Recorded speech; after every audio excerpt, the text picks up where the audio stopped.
Hello and welcome everyone to the chassis variant series with myself, Critical Rocket, and here we are with the final Kodiak variant, the KDK-5. This one is a true blue brawler. There we go, got it right.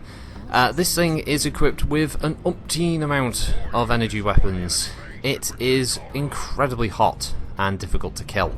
It has 10 energy split between the arms, and a bonus energy in the CT for 11 energy hardpoints in total, with one ballistics hardpoint rounding out the entire build. It is mental. Essentially, this is 9 ER mediums, 2 ER large, and a single Gauss rifle in the right torso. It doesn't mess about, it gets the fucking job done. Essentially, it comes with no other equipment, no jump jets, no ECM or mask, and it can, ruin a lot of people's days. And definitely one of the more interesting builds that was ever produced for the Kodiak. Is it manageable with heat in this standard setup?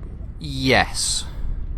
You need either to fire all of your ER mediums in a kind of chain setup, just having them all on one fire group and just firing them like that, and then having the ERs on a second and your Gauss on a third, or you break up your ERs into firing in groups of 2 or 3 at a time. So it is manageable. It's kind of like running a standard Nova, essentially, which isn't too bad. It's pretty good. I would recommend this one. It's a challenge to run with the sort of default loadout, but it's not impossible, and it is a fun design to start brawling with. You have a lot of flexibility of how you want to make it. You can go with like the small pulsing where you just want to get up close, you know, maybe whack in a XL400 and just charge into somebody and just small pulse the crap out of them to death with one like big ballistic to tear them apart, or you know, having a mixture of different weaponry. I'd never recommend PPCs, not on clan mechs, not on big clan mechs like this, because the PPCs are just too hot. It's definitely lasers, pulses are probably the way to go with this thing. I would say the standard ERs. I'm not sure about heavies. Maybe having like 6 heavy mediums backed up by a crap load of heat sinks, and then whatever ballistic, that could probably work for this mech. But heavy larges, I think, are out of the picture almost entirely at this point. Heavy larges are just one of those things you have one of. It's like a little treat, and go, I'll just throw in the heavy larges. Well, we'll just melt a little bit of your armor with that for a second. Because I think PGI made them a little too hot to use in any realistic sort of combat scenario. You don't see them very often. When you do, it's usually on one of those kind of all or nothing type alpha builds, where someone goes, they fire everything, and then they like shut down for about 2 minutes, and then power back up and go, fire again. So yeah, that's pretty much how they go. So I do like this mech. There was a funny moment where I clipped somebody. I think it was Legolas who spells it with a 3 because it's like, you know, the thing to do, or it's edgy or some shit. And he does this hilarious bit where he turns around and he sort of looks at me and then like looks left and right. It's so like, the fuck, you walked into my line of fire. I think he's from Eon or something, which I'm not as au fait, but is that one of the big comp groups? I don't know. I'm not quite sure, but it was funny to watch him have a little bitch fit. Rather than, like, he takes time out to rotate his Madcap Mark II to look at me exposing his back, which at any moment he could have been, like, gouged or something in the back and died instantly. To do that, rather than just continue with the fight. I've taken so much friendly fire in the back, and yeah, on occasion, I've sort of looked around at someone when it's been a lot, like, if I get gouged in the back or something, then I'll turn around and be like, the fuck are you doing? Kind of thing. But I think I scratched him with a couple of ER mediums. It wouldn't have been enough damage to even turn the armor orange, I'd imagine.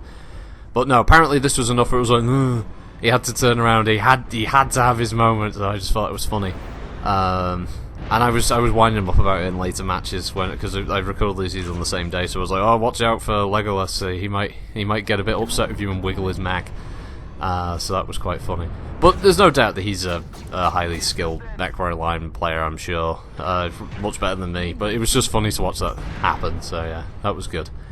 But this was a good fight, actually, on River City. It got very brutal at one point. There was lots of fighting going on in there in the sort of Citadel sort of urban centre. There was a little thing that was creeping around. I saw him briefly with my enhanced imagining on, and I wasn't sure if he was going to come back, but then you end up in that situation. It's like, well, do I now just sit there or waiting for him to pop round, or do I just go look for him? And yeah, so I just like, you know what, I'll take the risk.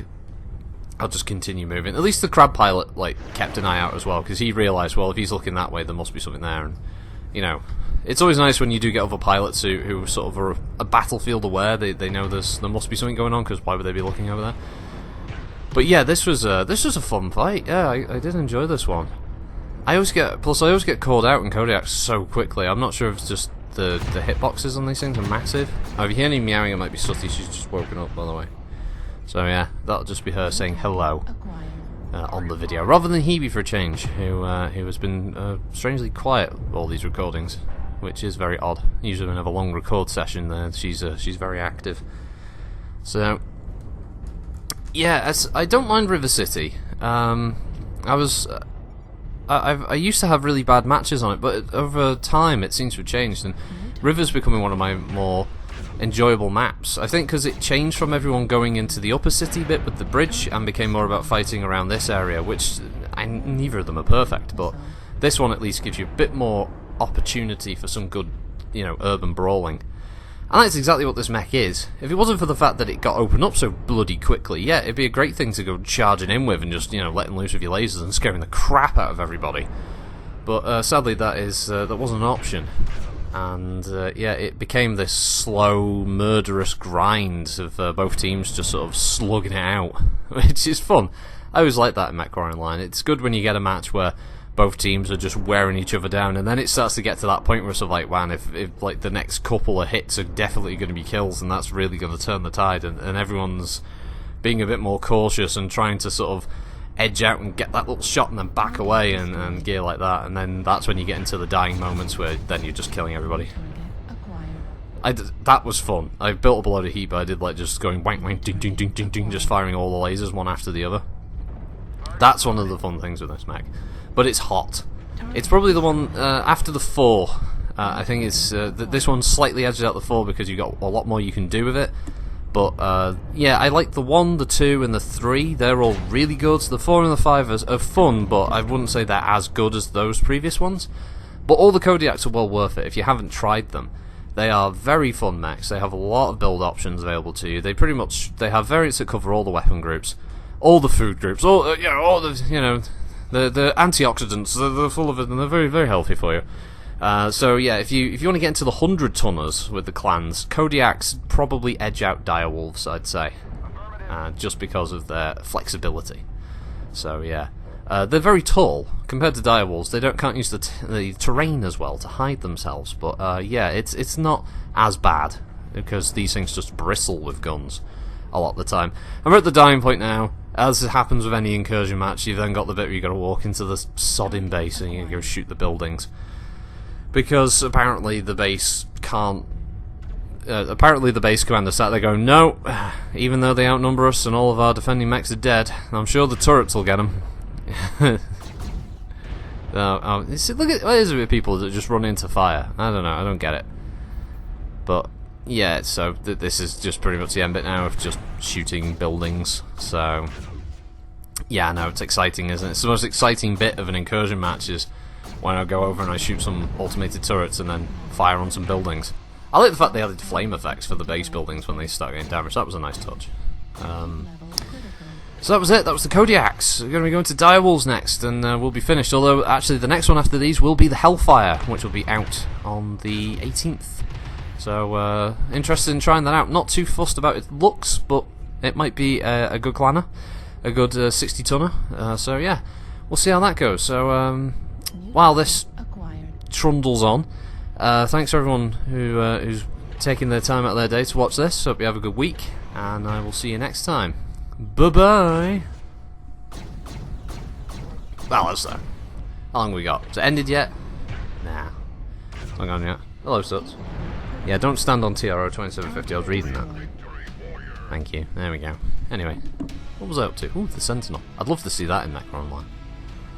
Yeah, that'd be good. It's a lot of mechs I'd like to see in such. What's your favourite mech such? Panther is already in the game, so what are you doing? Anyway, it's finished. We'll better end the video.